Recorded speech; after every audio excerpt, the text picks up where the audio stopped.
Do subscribers in 2025 still even matter? Let's talk about the truth about engagement, growth, and the algorithm. All right, guys, so this is going to be a little bit different video than most here on this channel, and I'm going to tell you why I'm going to eventually just probably stop posting on my other channel and probably just start focusing on this one. And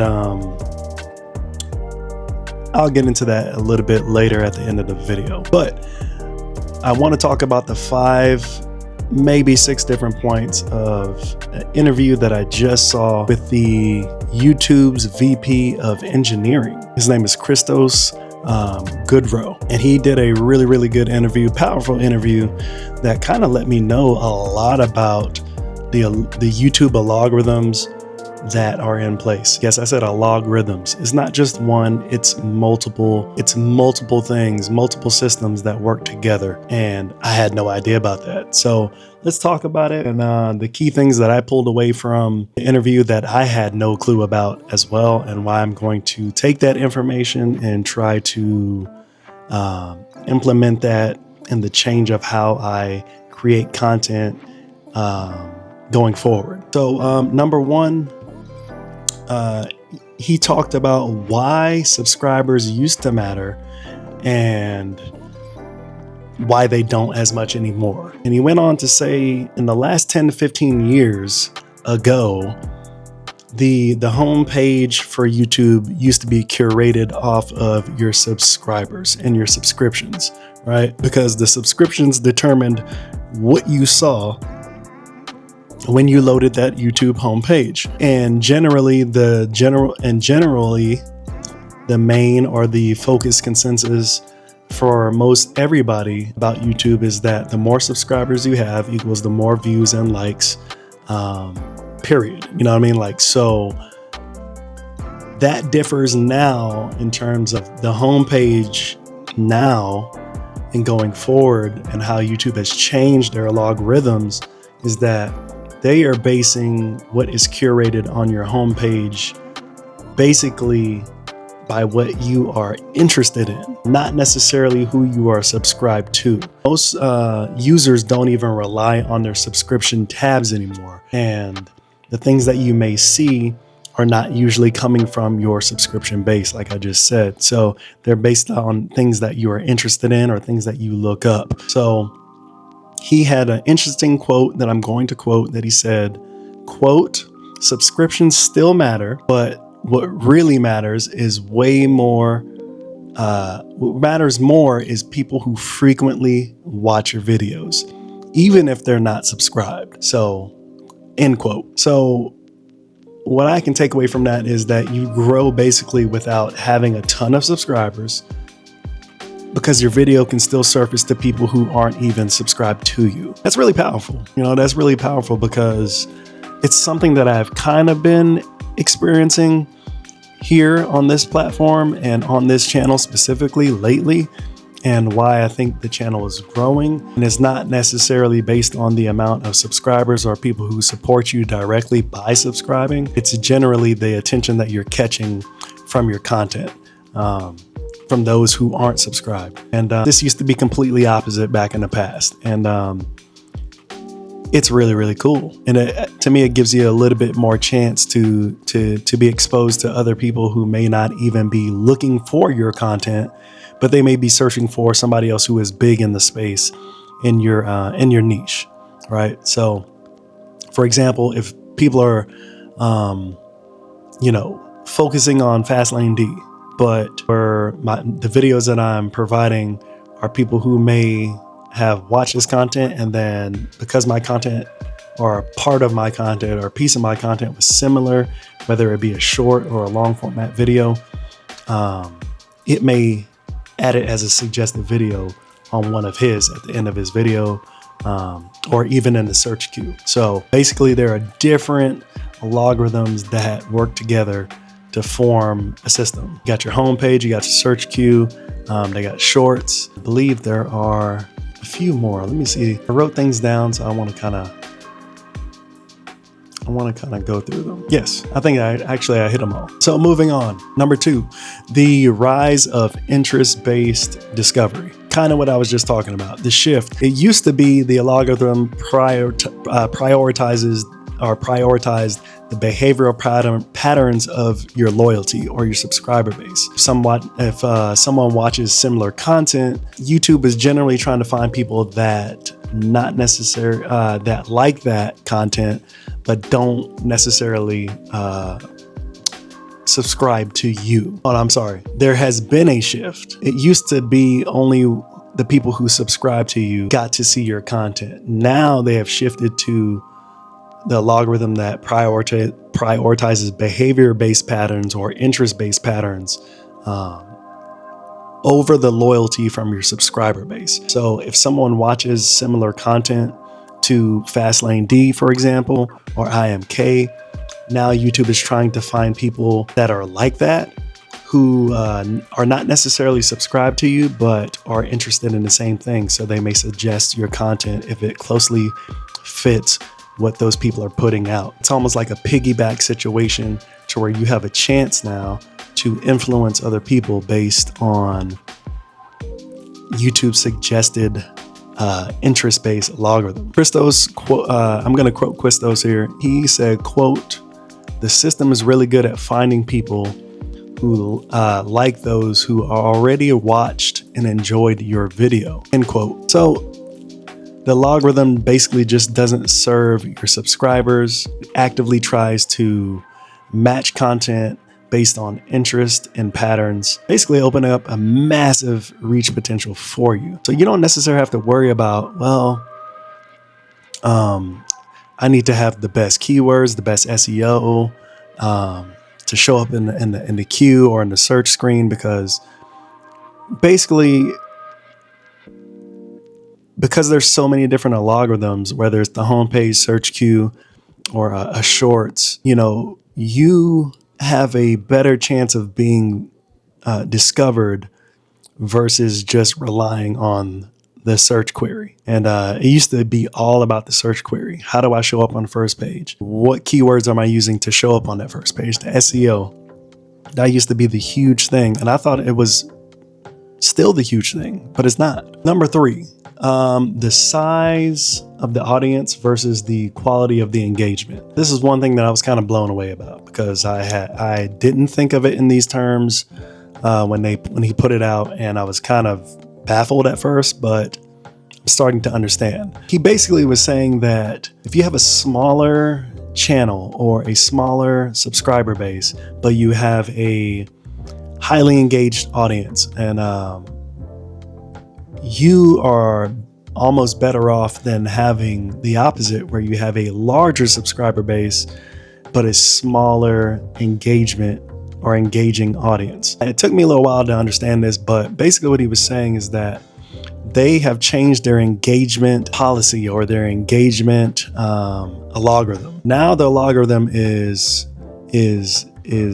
classifying good engagement based on watch time primarily, likes, shares, and saves. That's going to equal higher quality signals to the algorithm, and it's going to suggest it more to other people. He was saying this is basically really, really good for brand deals, AdSense revenue, etc., because they're not going by the traditional sense of how they used to do it in the past, where it rewarded views over those other things such as watch time, likes, shares, and saves. And I think that was pretty cool, because he basically gave an example. Christo said, quote, "Would you rather have 300,000 subs and 10,000 views, or would you rather have 50,000 subs and 40,000 views per upload?" End quote. That made me think, holy crap. And again, when you're trying to get brand deals and things like that, this is going to ultimately kind of change the way that brands who are looking for influencers, for sponsorships, this is going to slowly change how they think and how they previously thought. Many of them still do, that views were over everything. And it's still very hard, because a lot of brands still view everything that way. Like, if you don't get the views, we're not interested in you because they view views over as the ultimate engagement tool, and it's not. So that was actually really, really cool. And that's something that I've seen on my channel, that it doesn't necessarily, my engagement doesn't reflect the number of subscribers or supporters that I have. It's because I've been getting way more engagement than I would think I would be getting versus the number of subscribers that I have. So really, really cool, interesting information. Number 4 is what subscriptions mean to viewers and why it's a little messy. Christos revealed that,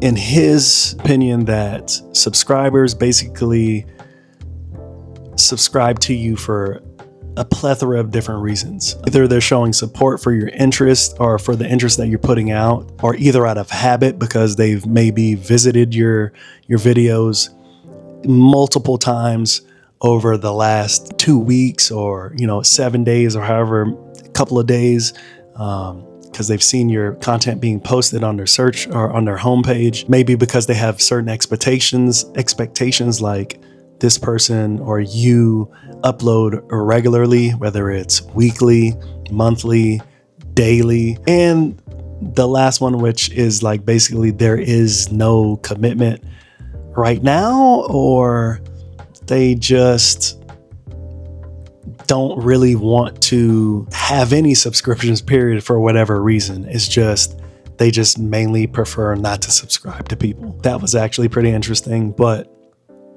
basically, you're not guaranteed a subscription based on how good or not good your content may or may not be from the algorithm, meaning that they can continuously put your content out there for people to subscribe or for people to take interest. And even if it is interesting and it keeps getting recommended, doesn't necessarily mean that's going to equal a subscription. So very interesting thing. And then number 5,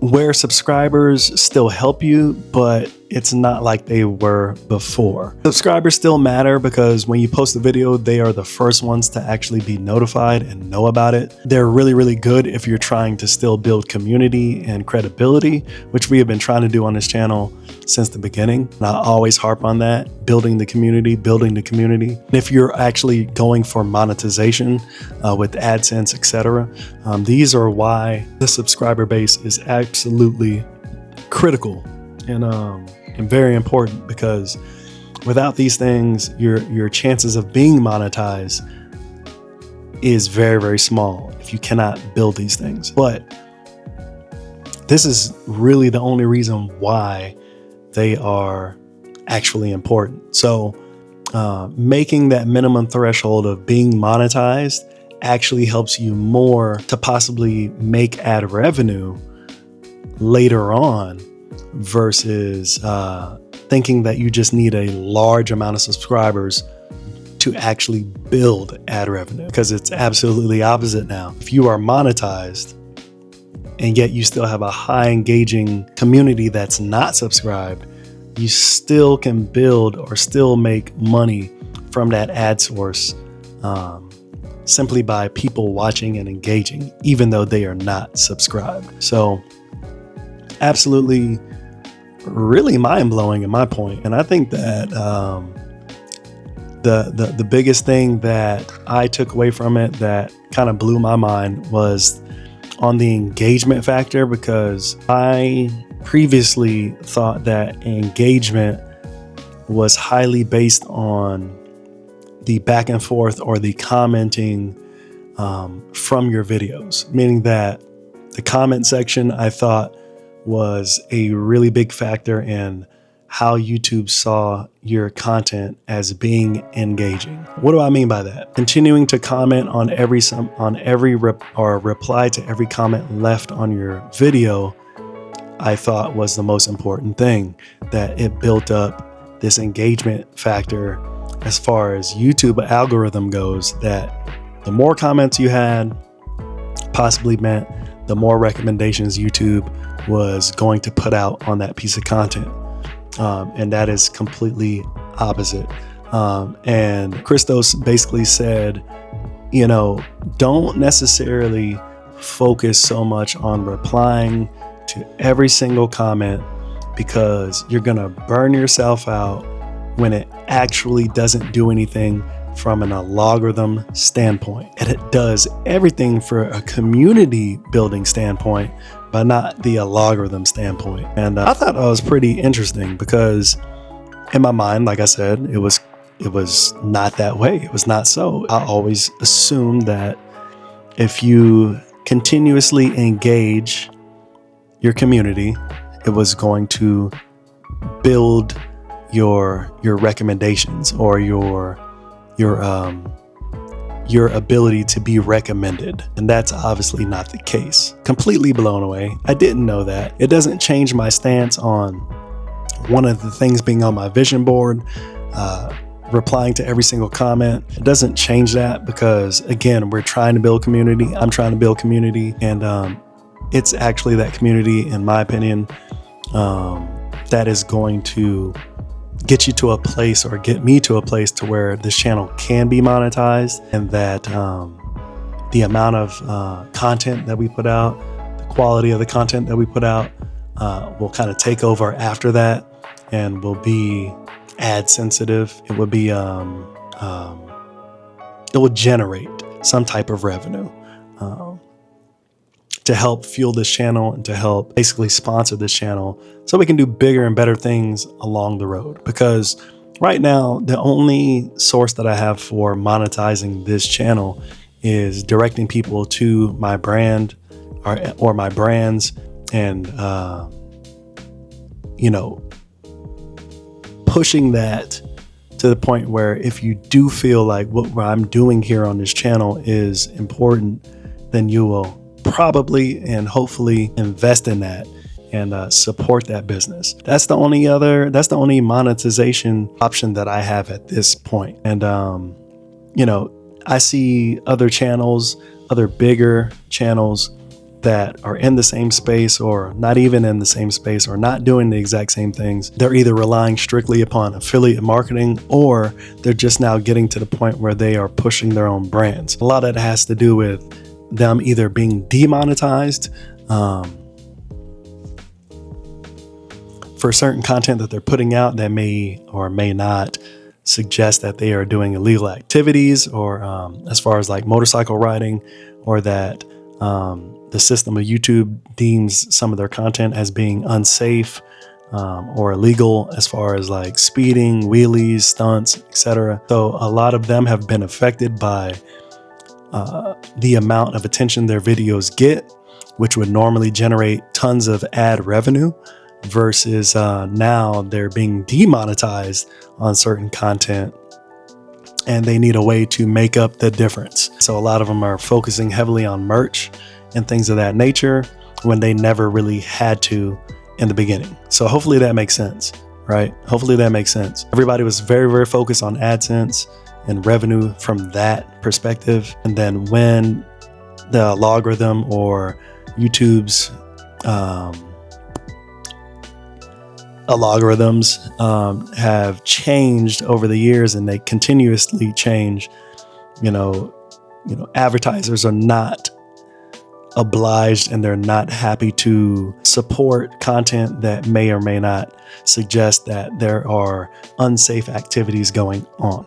And so they pull their support for videos like that. In turn, YouTube has to cancel videos like that, basically, from being able to be monetized. So I think overall, I am just simply going to do everything on one channel. Previously, I had been separating things. I was trying to revive my other channel, and virtually we're in the same boat. Even though I have more subscribers on that channel, I'm trying to revive it from the dead. And because I'm doing that, I lost my monetization on that other channel. And while I'm trying to make separate content for both sides, it just doesn't make sense for me to continuously to continue doing that. I just want to be me on my own channel, and whether people vibe with that or not, that's just up to them. You know what I mean? They're going to support me whether they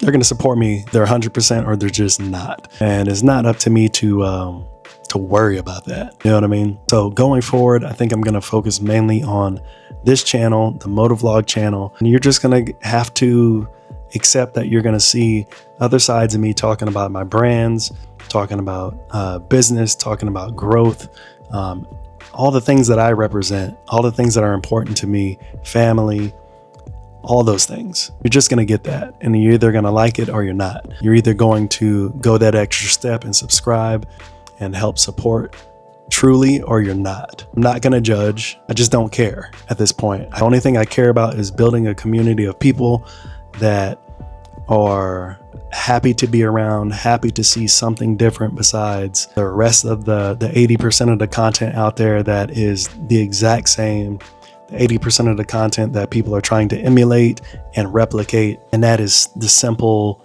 stuff that you see out there in the search query. You search up motovlogging, you see 90%, 80% of the people trying to do the same exact thing. Everybody's trying to go out and buy the same exact bike.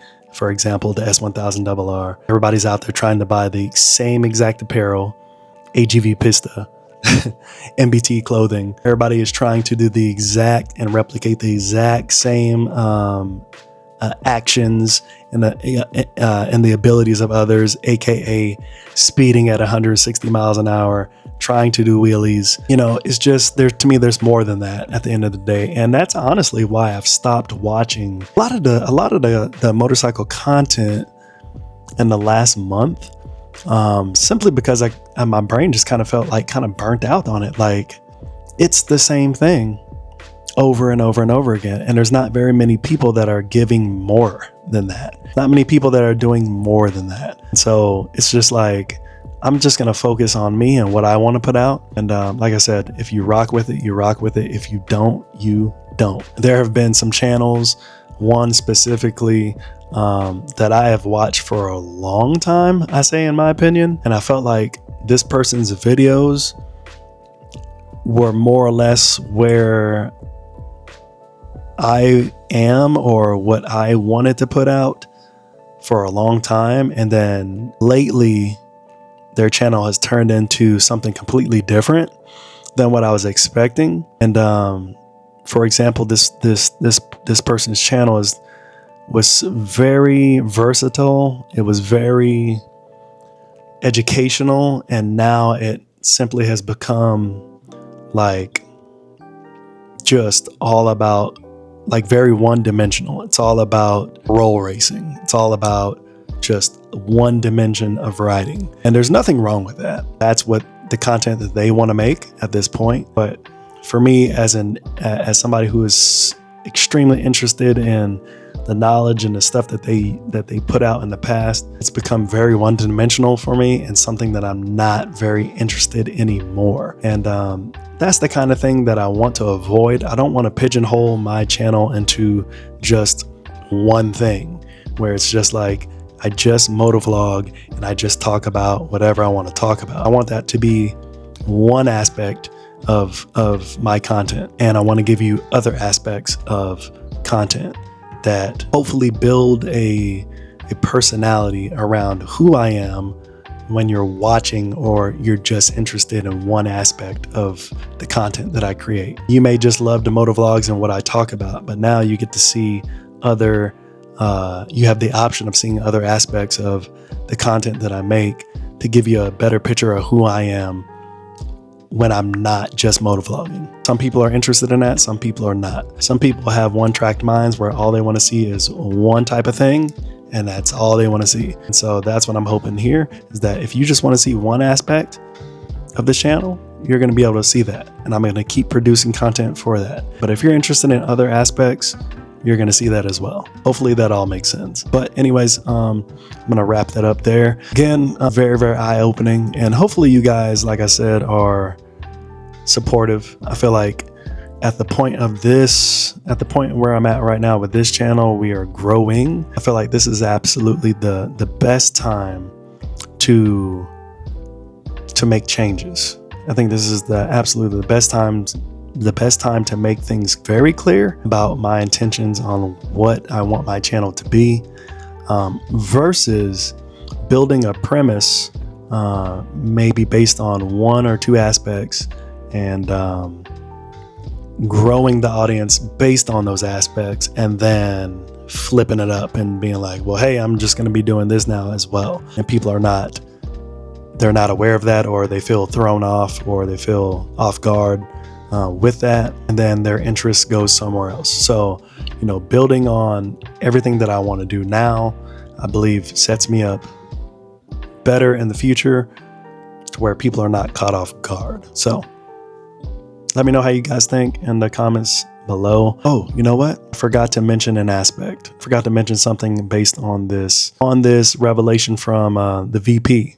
Christos Goodrow. I want to touch on the aspects he touched on, the aspects of uploading different types of content, whether it's long form, short format. And this is something that I've noticed about my channel that I'm just going to give away, that some people may agree with, some people may not agree with. But one of the things that I've noticed and what has been a prime success for this channel is my shorts. I'm not saying I'm the best at shorts. I'm not saying that I'm an expert at it, but one thing that I've realized is that very early on is that a lot of people are not necessarily interested in long format content. Some people are. The majority of the people are interested in the shorts because, again, our society on social media now has been built on shorts. And I think that if you're ignoring shorts or ignoring how to make them, how to make them, you're going to do yourself a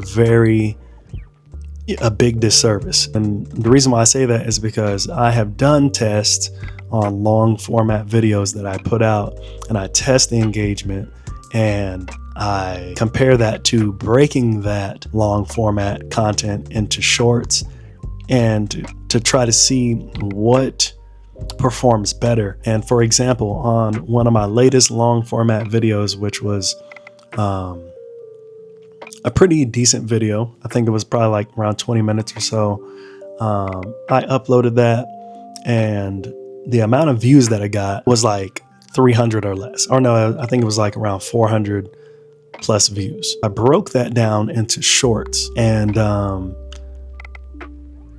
was actually pretty shocked because the amount of views that have occurred thus far as of today for that same video being broken down to the shorts was almost 4,000 views. The engagement was higher with those shorts versus just a long format video. So that's the approach that I've taken. If you go and look at some of the past videos where I talk about my plan, or how I'm building the channel, how I'm building the content to be able to post daily, stress-free, you will definitely see that I talk a lot about shorts and long form content. Now that I know that it works for me, I am doubling down on that, because you just have to understand that you may have a fire video. I may put out a really good video like this one that I'm going to break down into shorts to highlight key points that I want to get straight to the point, and it's directly engaging right away. That everybody's not going to have the patience to sit down and watch a 10+ minute video. I myself sometimes catch myself when I don't necessarily follow a certain person, but I see something that may look interesting. The second thing that I look at after I'm looking at the thumbnail and the title and all that good stuff is that I'm looking at how long the video is. And if I've never seen you before, or I've seen you a couple of times, but I've never really like engaged your content. Usually if I see a long video that's like 15+ minutes, I usually try not to click on that video just because I'm just like, I don't have 15 minutes to sit down and figure out what's going on in this video. So I am guilty of that. And so what I've done is that I've taken that to heart, and I'm like, you know what? Everybody may see my content and they may not be inclined to click on it because they see the amount of minutes. So I've taken the liberty to break that down into clips, and it's seen tremendous value in doing that. And so that's what I do now with every single video, every single motovlog. I break it down into clips so I can get the people who don't have a lot of time, who mainly only have up to 3 minutes to watch a video before they're scrolling or doing something else, to catch their attention enough to be like, oh shoot, I think I might want to subscribe. Or they see my content pop up daily because I'm putting out content daily, and they're like, damn, now I want to subscribe. This guy posts a lot of content. He's very consistent. He's posting every day. I just kind of want to see maybe what he's putting out daily. And I think that's why the actual channel is growing more and more now, because people are liking the consistency. So yeah, I just wanted to put that out. But anyways, let's cut this video short. I appreciate everybody coming through. Appreciate you subscribing and supporting. If you do want to support more, you can hit the links in the description. Head over to Cloth and Craft, head over to House of Joseph Co. Get yourself some fringe, get yourself some nice cool urban clothing, and motorcycle themed clothing, inspired clothing, and you can support that way. Again, these are my two businesses that I have grown and are continuing to grow them to support my family and things of that nature. And they're successful, but they can only be successful if you continue to support it. Anyways, peace.